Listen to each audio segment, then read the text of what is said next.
બાળકો ઇંગ્લિશ ગ્રામરમાં આપણે unit number 3 લાસ્ટમાં કયા યુનિટ વિશે અભ્યાસ કર્યો હતો? ફ્યુચર ટેન્સ એટલે કે સાદો ભવિષ્ય કાળ. યાદ છે ને બાળ મિત્રો બધાને? હા. તો હવે આજે આપણે બાળકો ગ્રામરમાં યુનિટ નંબર 4 જેનું નામ છે ધ એડજેક્ટિવ. એડજેક્ટિવ એટલે વિશેષણ. તમારે ગુજરાતીમાં જે રીતના વિશેષણ આવે છે ને બાળ મિત્રો, એવી જ રીતના ઇંગ્લિશમાં વિશેષણ આવે છે. તો ગ્રામરમાં યુનિટ નંબર 4 છે વિશેષણ. બરાબર, ખાસ ધ્યાન આપજો. તો સૌપ્રથમ આપણે તેને બોર્ડમાં સમજી લઈએ. મેં લખેલું છે, તમને સાવ ઈઝી પડે તે રીતના. ત્યારબાદ તમે ગ્રામર બુક ખોલજો અને તેમાં હું તમને સમજાવું ત્યારે તમારે તેમાં ધ્યાન આપવાનું છે. અત્યારે બધા બાળકો બોર્ડ ઉપર ધ્યાન આપશે. જુઓ બાળકો, આપેલું છે આપણને ધ એડજેક્ટિવ. શું વંચાય? એડજેક્ટિવ. તેને કહેવાય ગુજરાતીમાં વિશેષણ. તો વિશેષણ કોને કહેવાય તેની વ્યાખ્યા: કોઈ પણ સંજ્ઞાવાચક કે સામાન્ય નામની પહેલા તેનું ગુણ વર્ણન કરતા શબ્દને એડજેક્ટિવ કહેવાય. કે કોઈ પણ નામ હોય, બરાબર, કે સંજ્ઞા હોય, તેની પહેલા તેનું ગુણ વર્ણન કરતું હોય તેને કહેવાય વિશેષણ. ગુણનું વર્ણન થતું હોય તેવા શબ્દોને વિશેષણ કહેવાય. સમજાણું બાળકો? કોને વિશેષણ કહેવાય? હું એમ કહું, તમને દાખલા તરીકે એક્ઝામ્પલ આપું કે આ મયંક છે, બરાબર, તો હું એમ કહું મયંક હોશિયાર છે, બરાબર. મયંક ડાયો છે, તો હોશિયાર છે, ડાયો છે, તે થયું વિશેષણ. બરાબર બાળકો? બરાબર સમજાણું ને? બરાબર સમજજો. બરાબર સમજાણું ને? હવે જો વિશેષણ શબ્દ ખ્યાલ આવી ગયો તમને? તેના ઉપર જ આખો ટોપિક છે ને બાળકો, આપણો વિશેષણ ઉપર જ છે. એટલે હું તમને વારે વારે કહું છું કે જોજો. હવે અહીંયા મેં તમને એક્ઝામ્પલ આપેલું છે અ બિગ ટેમ્પલ. તો બિગ છે એ શું છે બાળકો? આ બિગ શબ્દ છે, બિગ સ્પેલિંગ છે, તે વિશેષણ છે. મંદિર છે, પણ કેવું મંદિર છે? મોટું. કેવું? મોટું મંદિર છે. તો આ બિગ છે તે શું થયું? વિશેષણ. મોટું મંદિર છે. માત્ર મંદિર નથી, ધીસ ઇઝ ટેમ્પલ એવું નથી કીધેલું આપણે. હવે અ પિંક કાઇટ. તો પિંક છે તે શું છે? તો કે વિશેષણ. કેવો પતંગ છે? તો કે pink. An young man. Young એટલે યુવાન. કેવો માણસ છે? તો કે યુવાન, યંગ.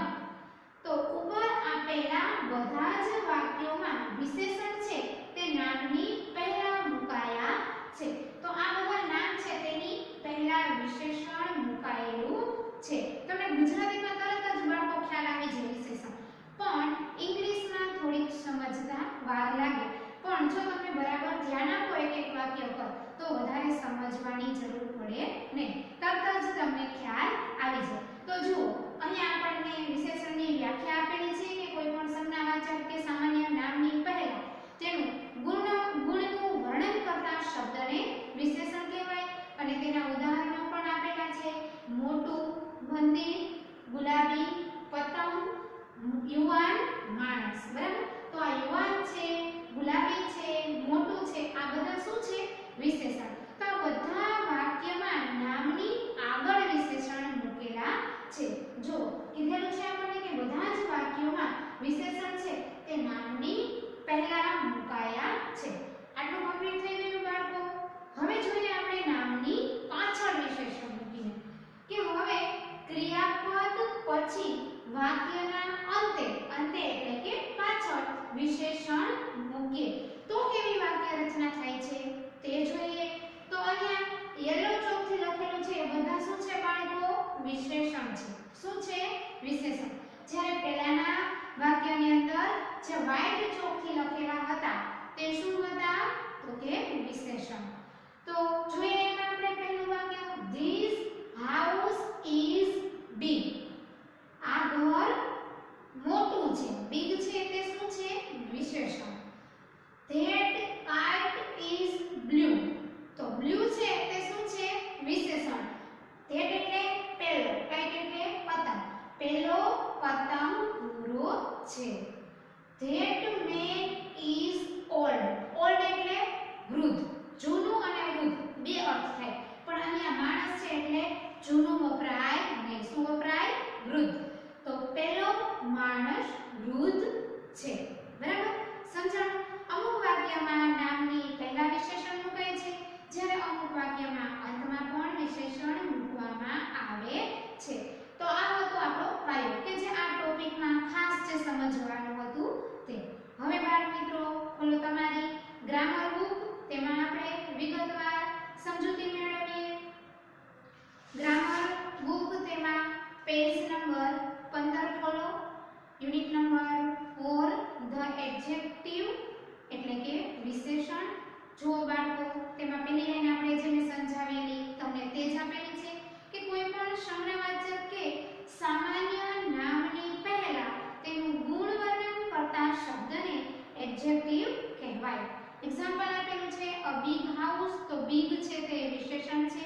અ બ્લુ કાઇટ, તો બ્લુ છે તે વિશેષણ છે. એન ઓલ્ડ મેન, ઓલ્ડ એટલે કે વૃદ્ધ, તો તે વિશેષણ છે. ત્યારબાદ વાક્ય રચના છે કે ધીસ અથવા તો ધેટ. ધીસ એટલે આ અને ધેટ એટલે પેલું અથવા તો પહેલો. પછી ઇઝ અને એ અથવા તો એમ. પછી વિશેષણ અને અંતમાં નામ. તો તેના ઉદાહરણો જોઈએ. This is a big house. આ મોટું ઘર છે. તો બિગ હાઉસ તે જો તમને બોલ્ડ ખાટા અક્ષરે આપેલું છે, તો તે શું છે? તો કે વિશેષણ. That is a blue kite. તો બ્લુ છે તે શું છે? વિશેષણ. પેલો ભૂરો પતંગ છે. That is an old man. Old એટલે વૃદ્ધ. પેલો વૃદ્ધ માણસ છે. હવે સમજાઈ ગયું બાળકો આટલું? આગળ જોઈએ આપણે. ઉપર આપેલા બધા જ વાક્યના વિશેષણ છે તે નામની પહેલા મુકાયા છે. A big house, a blue kite, an old man. હવે ક્રિયાપદ પછી વાક્યના અંતે વિશેષણ મૂકીએ તો વાક્ય રચના કેવી થાય તે જોઈએ. તે પણ આપણે જોઈ લીધું બાળકો હમણાં જ. એક્ઝામ્પલ આપેલા છે. એક્ઝામ્પલ એટલે કે ઉદાહરણ. તે જોઈએ.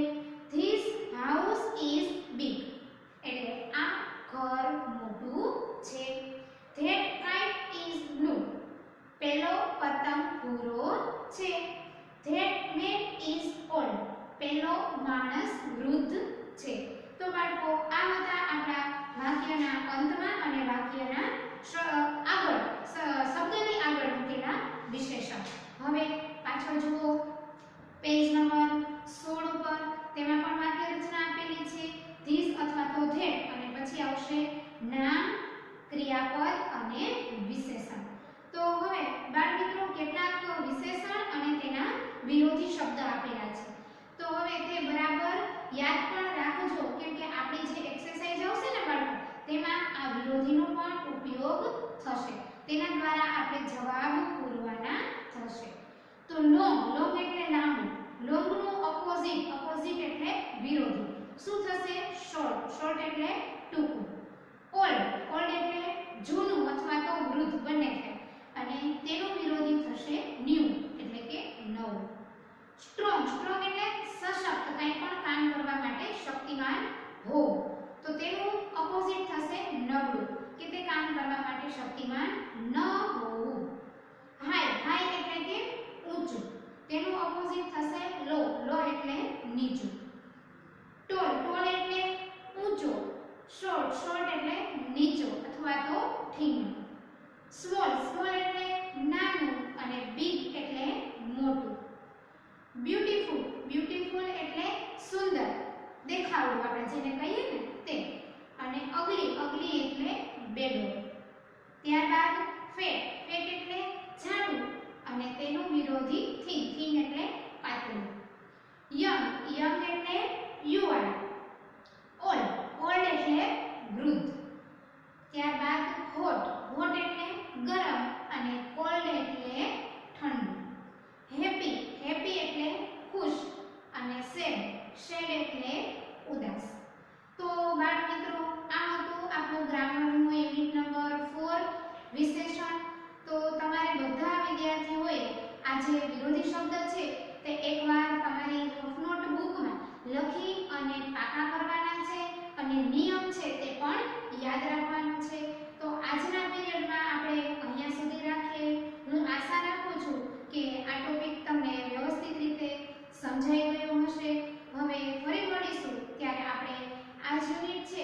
ગ્રામર બુકમાં પૂરીશું. તો ફરી મળીએ ત્યાં સુધી બધા વિદ્યાર્થીઓને મારા જય મામાદેવ બાળકો.